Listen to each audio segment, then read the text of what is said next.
So here we have a soffit where we are planning to put an outdoor sensor security light, and we're going to go over the steps to get it installed. And first, let's go ahead and show you what we will need basically. When installing these outdoor security lights and you basically do not have any electrical at the moment, what you want to do is you want to pick up at your convenience, depending on how you want to install it. You might want to get a junction box or something like this where you can add this to it, and I'll go over more detail in how this works. But basically, this can be adjusted to the size between the studs, as this will go, even though it's going to be outdoors, it's going to be in the soffit area. And you do want to make sure that you buy the cable that says 14.2, and if you look in the bottom, it also mentions with ground. What that means is you're going to have two basic wires, your black and your white, and then the ground will be the bare copper one. So it should match up to what you have here. Your black, your white, and the green wire here is going to be your ground, which is basically the bare one here. So we're going to go over all this information in just the basics. Like I said, I'm not going to go into every little tiny detail.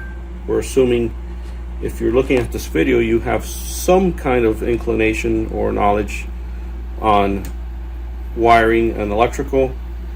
Basically, if you have installed a ceiling fan, you should be able to do this just by following the simple steps we're going to go over. So one thing you want to note is that your soffits usually have these little either screws or nails in there. They're sometimes painted the same color, so you might not be able to see them, but that means that's where it's fastened. So you want to pull that out and slide the soffits towards you. So we're going to pull one out and kind of show you what it looks like. And by the way, we do recommend you use safety gloves when you are removing this material, just for the sake of protecting your hands and fingers, because this is very sharp. Okay, we got that section out of there, and it wasn't really hard at all. All we had to do was kind of bend this towards us, and this was exposed, and then all we did was pull it out, and as you can see, it's on the ground. So it wasn't hard at all. You do want to look at the area that you have to see which way you're going to go with regards to the ceiling junction box or the electrical box. And then if you have any insulation that's in the way that's going to impede your wiring to be fished, you just want to push it out of the way, because if you don't, it's going to be difficult later getting the wire to the source. So you can use a regular broomstick for that. So if you remember, we went over the different applications, and depending on how the house was built, you're going to have trusses up here. You might have them sometimes down here going this way, and if that's the case, we could have used the other application with the ceiling electrical box, but in this case we're just going to use this one. And what we're going to do is this truss right here, we're just going to nail it in there like that, and that's exactly where we're going to install the security light. So then we're just going to run the wire up there into our source. So a few things we did to facilitate the install. Number one, we broke that tab on the other side just to get the wiring in there. Makes it easier to do it before you actually get this up. And then the nails that come with this, we're going to actually substitute with cabinet screws, because the area where we're going to go into is basically wood, and it's old wood, so we're just going to use really thin cabinet screws instead of the thick nails that came with it. That'll make it easier, and it'll grab it, grip it really good, keep it from falling if there's a wind-driven event. All right, so we have the cabinet screws that we used in there, and what you want to do is you want to come down at an angle, kind of this way, because you don't have a lot of wood, so we had to come down at an angle, but it's in there pretty good. So that's that. We got that in there. Next thing we're going to do is fish a little bit of wire in here, and then we're also going to use our spool and keep it here and try to fish the rest to our source. But like I said, we're not going to focus too much on connecting the wire to our source. We hope you already got that. We're just going to focus on the install out here. So next couple points, I like to get my wiring already inside your sealing box. Make sure you tie a knot in there, so as you're fishing this that way, this doesn't get pulled out of the box. So it's very important to tie a knot in there. Make sure that it doesn't leave the box while you're doing this. And then on the other end, what I do is I just tie it to whatever you want to use to fish it, okay? But I'm using this flexible rod, and I use yellow tape because it's easy to see in an attic.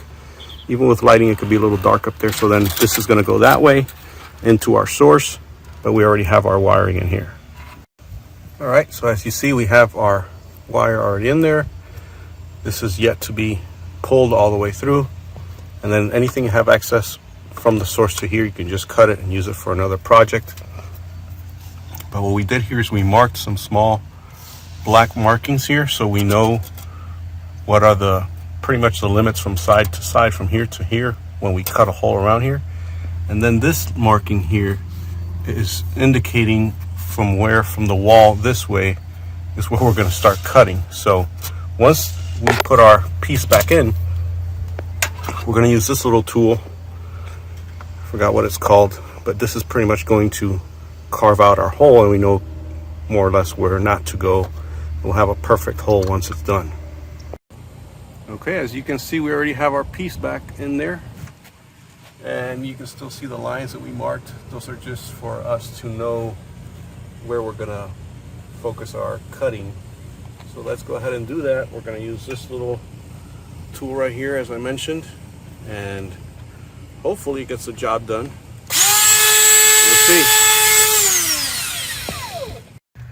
All right, one thing of note is that you don't have to make the hole exactly the same size of the electrical box. You just want to have those screws, those areas where the screws are going to go in, exposed, because this will cover it all up. You see? That's going to cover the whole thing. So it's okay if you make it a little bit smaller than the actual opening. Actually, in my opinion, I think it's better. But then you have your install kit, which we're going to proceed with just as it appears on the instruction manual. So we're going to put that in there next, and we'll show you what it looks like. Let me bring this up. So this screw, the center screw that's supposed to go through right down the center in the hole, it's actually supposed to go through the center of the fixture, was not long enough because of where we set our plate. So what we did is we brought our plate outside of the actual soffit material, and now this should be long enough to go in there. So just a little side note, if you're doing this outdoors, you might want to have the plate just over the soffit material because the screw might not be long enough to reach the inside. So let's go ahead and finish this up. So once it's in place, that's what it should look like. You can later adjust your sensor sensitivity using the minutes that it stays on, or the feet as far as your distance on the actual motion sensor. We will be trying that out later on, but again, this is a simple install. We will post a link in the description where you can get the actual LED light. It's got 3 different lights, and they do adjust, so you can move this wherever you need to. and they're LEDs, so they save power. And they're only 40 bucks.